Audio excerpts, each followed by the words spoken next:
देवाचे द्वारी उभा क्षणभरी तेने मुक्तीचारी साधिये. त्याचा खरा अर्थ काय? त्याचा अर्थ विपरीत करतो. सगळी मंडळी देवळाच्या दारात जाऊन उभी राहतात रांका लावून आणि ते म्हणतात देवळाच्या दारात उभे आहोत, आता आम्हाला चारी मुक्तीचे धनी झालो. होणार का विचार करा. देवळाच्या दारात नाही उभं राहायचं, देवाची द्वारी, देवाच्या द्वारात अशा ठिकाणी उभं राहायचं आहे की पलीकडचा प्रांत देवाचा, अलीकडचा प्रांत संसाराचा.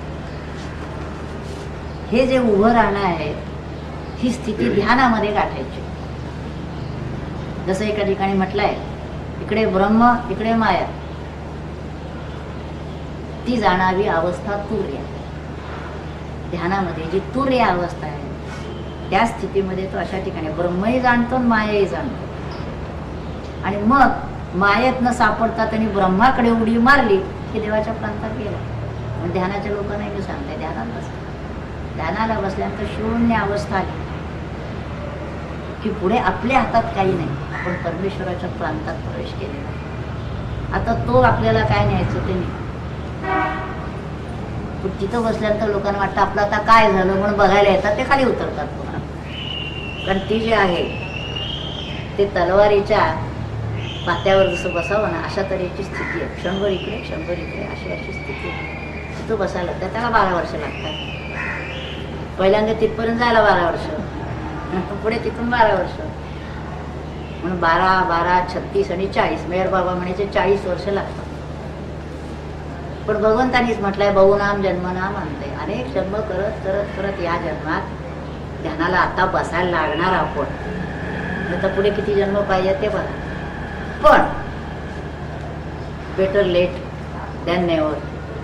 अजिबातच केलं नाही ना, निदान आता सुरुवात करा. किमान पुढचा नरजन्म तरी येईल एवढं तरी करा. तेही जर आलं नाही तरी पशु देही नाही गती. पशुचा जन्म जर आला पुन्हा किती जन्म गेले कुणास असं उपयोग नाही.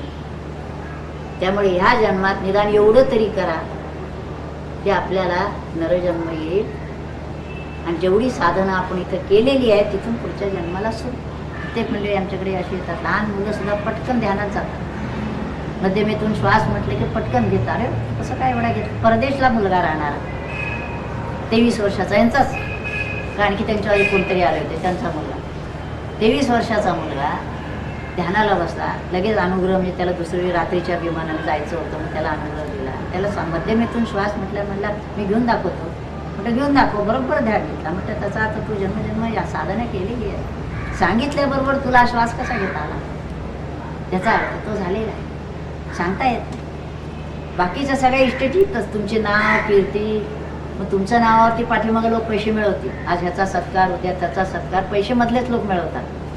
ज्याचा सत्कार करायचा त्याला त्याचा, तो असताना त्याचा कोणी सत्कार केला नाही, आता गेल्यानंतर त्याचा सत्कार करतात. कारण यांचं बरं जमतं, उखळ पांढरं होतं. असला सगळा व्यवहार चाललेला आहे. आपण त्याच्यापासून लांब राहायला पाहिजे. बघायचं सगळं, पण लक्षात ठेवायचं की यात आपण पडायचं नाही. तेव्हा देवाची या द्वारी याचा अर्थ देवळाच्या द्वारात नव्हे, त्या स्थितीत ध्यानाच्या क्षणभर, एक क्षणभर लागला ना या मनाचे एक निके जे देखील गोडीची ठाया सो. त्या मनाला एक क्षणभर जरी त्याची गोडी लागली तर त्याच्या लक्षात येते की विषयातून जी आपण गोडी घेतो त्याच्यापेक्षा ती जी निर्विषय गोडी आहे काही वेगळी आहे. त्याला कशाची गरज नाही आहे. कुठली स्थिती, परिस्थिती, आर्थिक, शारीरिक, मानसिक काही संबंध नाही. जिथं कुठं आपण आहोत त्या ठिकाणी आपल्याला ती गोडी चाकता येते. असं कळलं त्याची छंद वाढत चालतो. तर पुन्हा पुन्हा पुन्हा पुन्हा त्या अवस्थेत जायला बघतो. आणि जितका त्याचा ध्यास लागेल त्या ठिकाणी त्याची प्रगती होत जाते. आणि प्रगती याचा अर्थ सुद्धा तिथं चालायचं नाही आहे, तिथं राहायचं. नेहमी लक्षात ठेवायचं तुमची प्रगती किती झाली. प्रगती म्हणजे ह्या ठिकाणाहून तिकडं कुठं ती प्रगती एक्सप्रेस का काय म्हणतात तसली प्रगती नाही. त्या अवस्थेमध्ये आपल्याला राहायचं, ते समजून घ्यायला. ती अवस्था म्हणजे काय, तिथं राहायचं म्हणजे काय, हे सगळं समजून घ्यायचं.